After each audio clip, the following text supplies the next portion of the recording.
Hey everyone, Tristan back with another video, and in this video we are reviewing the Apple MagSafe Duo charger, and this is it here. And what this is, it's a charger pad that enables you to use MagSafe to charge both your iPhone as well as your Apple Watch at the same time, or in this slot you could also charge AirPods as well.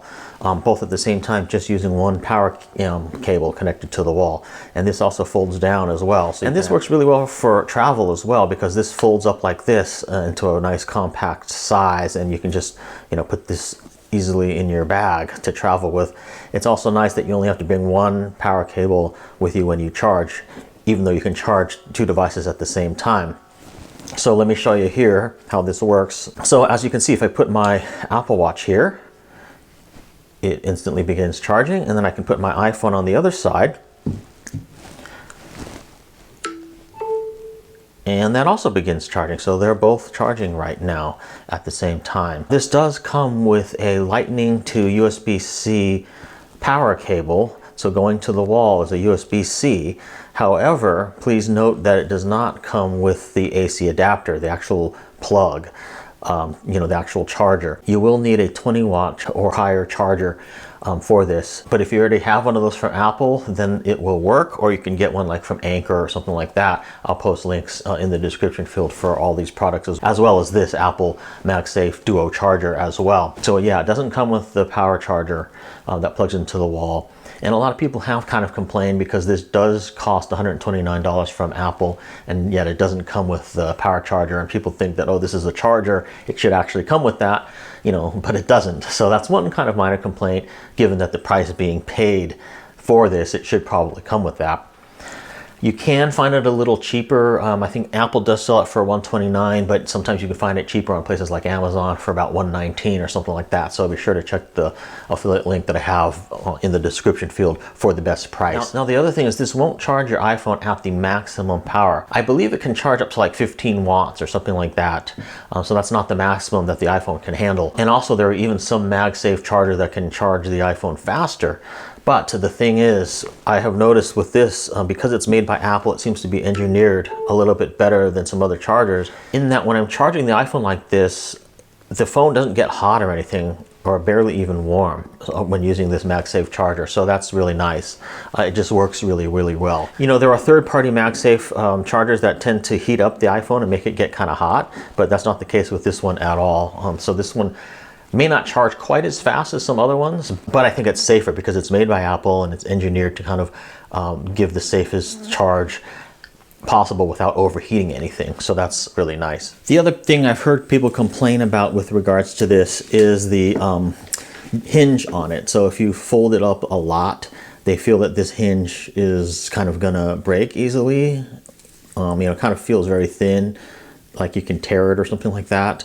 But I think if you're pretty gentle with it, and you're not constantly folding it like this, every single day, I think it'll probably be fine.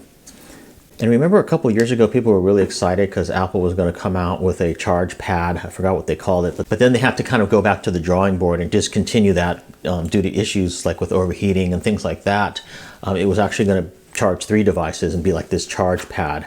But this is what they came out in response to that, and I think it's engineered pretty well and seems pretty good and sturdy in terms of the engineering. Now the other thing is, although Apple suggests you use their 20-watt charger with this, you can actually plug in a charger that is a little bit higher watt. You can use like a 35-watt charger, and then you'll get even faster charging to the iPhone, because the iPhone can actually accept a faster charge that this thing actually can provide just with the 20-watt charger.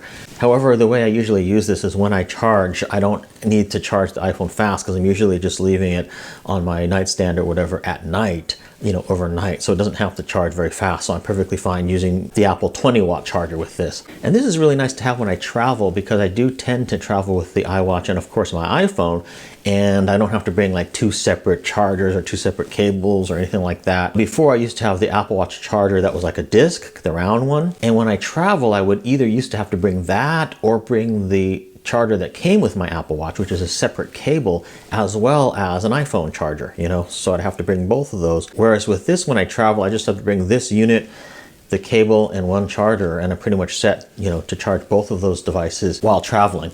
Now I mentioned this can also charge the AirPods if your AirPods case is MagSafe compatible. So I've got the AirPods 2 here, and we'll just place that here, and I can show you that it starts charging up. The light there is on, that it's charging. And the magnet on this is fairly strong too, so you will find that when you lift things off of it, it kind of lifts up. So that's maybe one kind of slight negative, but what you do is you just hold down here and lift it, and that works pretty well too. And then on the iPhone, it's the same thing. It kind of positions itself really well because of the magnet, so you don't have to worry about how you're positioning it. It'll kind of like automatically pull itself to where it needs to be. But then when you go to lift the phone, you see it lifts the whole unit. Like this base could actually stand to be heavier. If this was a lot heavier, you wouldn't have that issue. So you can't really grab the phone with one hand. The best practice is you just have to kind of like press down on this and hold it and then lift the phone off, and then that works perfectly fine. Now I've never tried this, but let's see if the AirPods will actually charge with the Apple Watch charger. I've heard rumors that it might.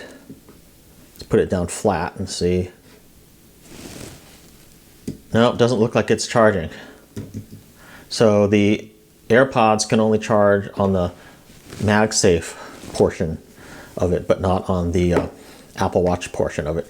But of course, if I put my Apple Watch on here, you can see that charges too. So both of these devices are now charging. So anyway, this has been my look of the Apple MagSafe Duo charger. I'm pretty happy with it. I like it. My one complaint is that I think it would be nicer if it was a little bit heavier, so that when you lift devices off of it, you didn't have to necessarily use two hands. Then you wouldn't really have the problem of kind of it lifting, you know, when you lift up, you know, to pull off the device off the magnet. And also the price is pretty expensive given that it doesn't come with the AC adapter wall charger, but I actually had a few of the extra ones of those around, so for me it wasn't that big of a deal. But yeah, for this price they probably should have included that, given that the whole specific idea of this is that it's supposed to be a charger, right? But all in all, I'm really pretty happy with it. It seems very safe. Again, it doesn't heat up my iPhone or anything like that, and it just seems like a nice design and pretty convenient to have both at home and also to travel with. So thanks for watching this video. If you liked it, give it a thumbs up.